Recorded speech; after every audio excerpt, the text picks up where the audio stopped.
हमारे आदरणीय प्रधानमंत्री अपने आप को ईश्वर के अवतार मानते हैं, उनके भक्त उनको ईश्वर के अवतार मानते हैं। वो भी कहते हैं, उनका कहना है कि मैं समय से पहले समय को भांप लेता हूं, ये ईश्वर की कृपा है। तो क्या ये आतंकवादी पहलगांव में घुसकर 26 लोगों को मारने आने वाले हैं, यह आपने क्यों भाप नहीं लिया? पंडित नेहरू हो, सरदार पटेल हो, भूतकाल में बहुत घूमते हैं आप लोग। पंडित नेहरू उन्हें सोने भी नहीं देते और जीने भी नहीं देते। सरदार पटेल ऐसे नेता थे जिसने पहली बार आरएसएस पर प्रतिबंध लगाया था। अगर सरदार पटेल जीवित होते और 10 साल, तो ये लोग आज सामने दिखते भी नहीं। संजय राउत जी, यू हैव 4 मिनट्स, 4 मिनट। बाप रे, बहुत दिया सर, इतना मत दीजिए, बहुत दिया। 16 घंटा चर्चा है और 4 मिनट दे रहा हूं। आपके पार्टी को जितना दिया आपने लिया होगा। बात छोड़ो, आपने मेरा दे रहे हैं सर। मैं बहुत संक्षिप्त में अपनी बात रखूंगा। पहलगांव में 26 लोगों की हत्या हो गई। कैसे? अब तक सरकार नहीं बता पा रही। पूरा कश्मीर गृह मंत्रालय के अधीन है। 370 हटाने के बाद कश्मीर को केंद्र शासित प्रदेश बना दिया।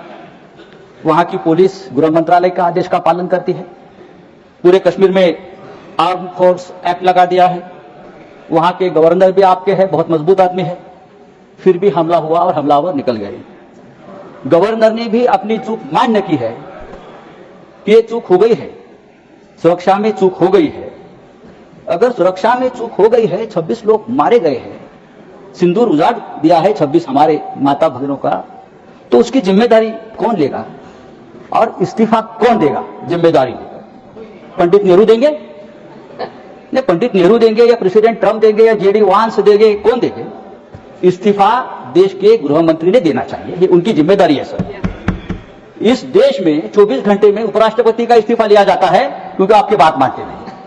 लेकिन 26 लोगों की हत्या होने के बावजूद किसी का इस्तीफा नहीं, किसी से माफी नहीं।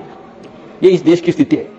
हमारे आदरणीय प्रधानमंत्री अपने आप को ईश्वर के अवतार मानते हैं, उनके भक्त उनको ईश्वर के अवतार मानते हैं। वो भी कहते हैं, उनका कहना है कि मैं समय से पहले समय को भांप लेता हूं, ये ईश्वर की कृपा है। तो क्या ये आतंकवादी पहलगांव में घुसकर 26 लोगों को मारने आने वाले हैं, यह आपने क्यों भाप नहीं लिया? ये हमारे सामने और देश के सामने सबसे बड़ा सवाल है।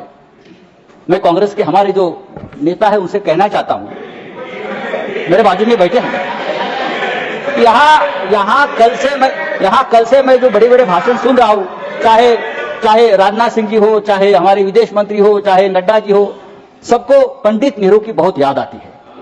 पंडित नेहरू हो, सरदार पटेल हो, भूतकाल में बहुत घूमते हैं आप लोग। पंडित नेहरू उन्हें सोने भी नहीं देते और जीने भी नहीं देते। सरदार पटेल की भी याद आती है।